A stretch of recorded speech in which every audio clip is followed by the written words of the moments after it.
Paralelisht me sulmet dhe bombardimet në Ukrajinë, Rusia është duke zhvilluar edhe një proces negociatash me Kievin, me sa thuhet për t'i dhënë fund luftës që ka nisur vetë. Dhuna ka hyrë tashmë në muajin e dytë, mijëra njerëz të vrarë, miliona të zhvendosur nga shtëpitë. A mund të ketë rrugdalje përmes dialogut?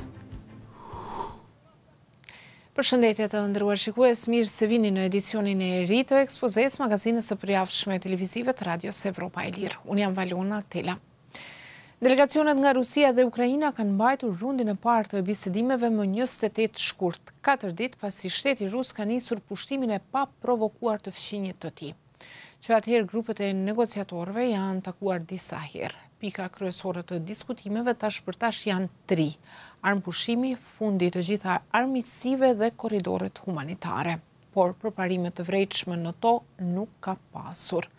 Sipas presidentit të Ukrajinës Volodymyr Zelensky, bisedimet tani janë duke u zhvilluar në baza ditore, edhe pse nganjëherë në rrethana, sipas tij, shumë të vështira. Продовжуємо працювати на різних рівнях і заради того, щоб спонукати Росію до миру, до припинення цієї жорстокої війни. Працюють українські представники в переговорах, які продовжуються фактично щоденно. Складно, дуже, часом скандально, але крок за кроком йдемо вперед. Zelensky ka kërkuar takime dhe me presidentin rus Vladimir Putin. Ky i fundit nuk është përgjigjur pozitivisht, por ka shprehur gatishmërinë për bisedime për tema të caktuara. Именно принципиальные для России и для нашего будущего вопросы по нейтральному статусу Украины, по демилитаризации и денацификации мы были готовы и готовы сейчас обсуждать в ходе переговоров.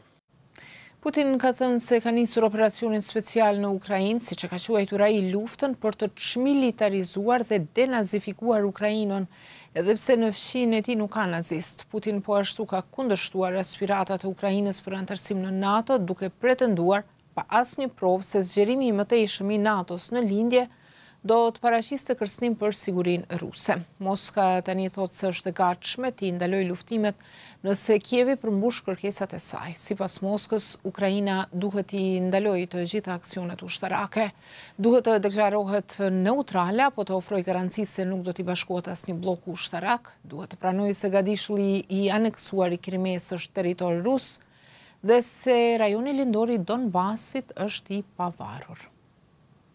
Pjesa më e vështirë e bisedimeve, sipas një analize që ka bërë agjencia lajmeve Associated Press, janë territoret. Zyrtarët Ukrainës kanë thënë se nuk do të pranojnë kurrë aneksimin rus të Krimes e as pavarësinë e rajonit separatist të Donbasit. Sa i përket neutralitetit, Zelensky duket se është zmbrapsur nga ajo që deri vonë është parë si ambicie kryesore Ukrainës. Në një deklaratë të bërë më 16 mars, ai ka thënë se kërkesa e Ukrainës për anëtarësim në NATO nuk është reale dhe se vendi i tij duhet të llogarisë vetja dhe ndihma e partnerëve. Ukraina është partnere e NATO-s qysh në vitin 1994, por aleanca nuk ka dhënë shenja se ajo do të mund të pranohet së shpejti në radhët e saj. Зрозуміло, що Україна не є членом НАТО, ми це розуміємо, ми адекватні люди. Роками ми чули про нібито відкриті двері, але вже почули також, що нам туди не увійти, і це правда, і треба це визнавати. Disa runde bisedimesh janë zhvilluar në Bielorusi, aleatën e afërt të Rusisë, ndërsa të tjerat janë mbajtur përmes video lidhjes. Ekipi rus udhëhiqet nga këshilltari i presidentit Vladimir Bendinski, ndërsa ai Ukrainas nga këshilltari presidencial Mihailo Podolak. Turqia po bën përpjekje t'i përafrojë dy palët, ashtu si edhe Izraeli. Ministri i jashtëm turk Mevlut Çavuşoglu ka thënë më 20 mars se Ukraina dhe Rusia janë afër marrëveshjes për çështje kritike dhe se shpreson se do të ketë armëpushim nëse dy palët nuk tërhiqen nga përparimi i bërë deri më tani. Çavuşoglu nuk ka dhënë detaje se për cilat çështje kritike ka fjalën, por disa analistë nuk janë optimist se bisedimet mund të sjellin rezultate, të paktën jo së shpejti. Duke folur për ekspozen, Ulrich Brückner, profesor i shkencave politike në Universitetin Stanford në Berlin, thotë se nuk ka asnjë arsye për të besuar se Rusia është e sinqertë në përpjekjet e saj për gjetjen e një zgjidhje paqësore. Ai kujton se Rusia ka mohuar deri në momentin e fundit planet për pushtimin e Ukrainës. It's important and I'm very happy that we have reached the point of negotiations. But aside from this, as the positive result, I don't expect much from this particular negotiations. Well, this is not negotiations of equals or any form of an international bilateral agreement on something. This is a rapist talking to his victim. So there can be multiple reasons why someone is willing to sit at the negotiation table. And most importantly, and that makes it so difficult for any forecast, we don't know what the objectives of this invasion are. Përveç synimeve të deklaruara të Putinit për çmilitarizimin dhe denazifikimin e Ukrainës, Bruckner thotë se lideri rus mund të ketë edhe plane më të mëdha gjeopolitike. Sipas tij, në këtë fazë të luftës, askush nuk mund të thotë me siguri se si do të zhvillohen ngjarjet, as në tryezën e bisedimeve, as në fushën e betejës. What we've seen in the past is that Putin never gives up. If there's something like the pendulum swings to what is considered to be a defeat, he escalates, but he never stops in terms of, well, actually, I had a different understanding of what this invasion would be like, and if it's not possible to have a blitzkrieg, I say sorry, and I go back to my territory, and we start diplomatic solutions. This is not his style. This was not happening in Syria, and it was not happening in Chechnya, and there is not much that we can expect to be any different in the case of Ukraine. Orisja Lucevic nga Instituti Chatham në Londër, programi për Ukrainën, thot për ekspozen se qasja e Rusisë në negociata tash për tash nuk është as serioze e as e besueshme.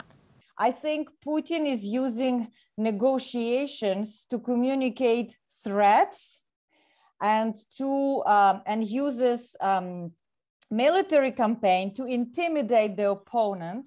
That's why we see the use of these supersonic missiles. We see reckless bombardment near the nuclear power stations in Zaporizhia, and we see these savage sieges of cities. All of this is here to still make Ukraine concede, capitulate, and fully abide by Putin's ultimatum. Lucevic thot se edhe Ukraina beson ende se mund të fitojë luftën dhe se nuk është momenti të bëjë lëshime përballë kërkesave të Putinit. Ukraine believes it can fight back. Its armed forces are performing well. Society is mobilized, and if you look at public opinion polls, striking number of 80% believe that Ukraine will win, right? So why should Ukraine concede at this point to any of Putin's demands? Një sondazh i publikuar më 20 mars nga Instituti Ukrainas i Kërkimeve Rating Group ka gjetur po ashtu se 74% të anketuarve mbështesin bisedime direkte midis presidentit të Ukrainës dhe presidentit të Rusisë. Gati gjysma të anketuarve kanë thënë se shpresojnë se lufta do të përfundojë gjatë javëve të ardhshme, ndërsa gati 1/4 e tyre kanë thënë se besojnë se konflikti do të zgjasë me muaj.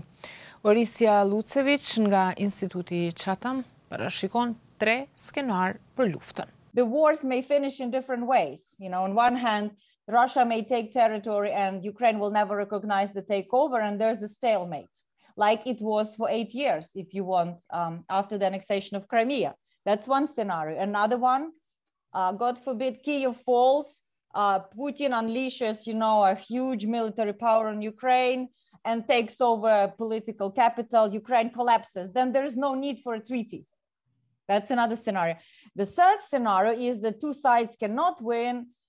They decide that it's better to negotiate. But again, we are not at this point yet. Analistët që kanë folur për ekspozen thonë se ka shenja shqetësuese se Rusia po planifikon të intensifikojë sulmet dhe bombardimet në qytetet e Ukrainës për të fituar më shumë leva në negociata. Rusia nuk ka folur shumë për humbjet e saj ushtarake në Ukrainë, por NATO-ja ka thënë më 23 mars se ajo mund të ketë humbur deri në 15.000 ushtar për një muaj. Presidenti i Ukrainës, Volodymyr Zelensky, ka kërkuar Papa Franceskut të marrë një rol ndërmjetësues në bisedimet midis Kievit dhe Moskës. Kreu I Selisë së Shenjtë e ka përshkruar luftën si masakër të pakuptimt dhe të pajustifikuar. In Ucraina scorrono fiumi di sangue e di lacrime. Non si tratta solo di un'operazione militare, ma di guerra che semina morte, distruzione e miseria. Shikues të nderuar, kaq për këtë edicion të ekspozes. Për të qenë të informuar në kohë reale me zhvillimet rreth luftës në Ukrainë, vizitoni blogun ton direkt në webfaqen evropaelir.org. Na ndiqni edhe në llogaritë e Radio Son në rrjetet sociale, Facebook, Twitter e Instagram. Bashkë takohemi të premten e ardhshme. Mirëmbëjtje.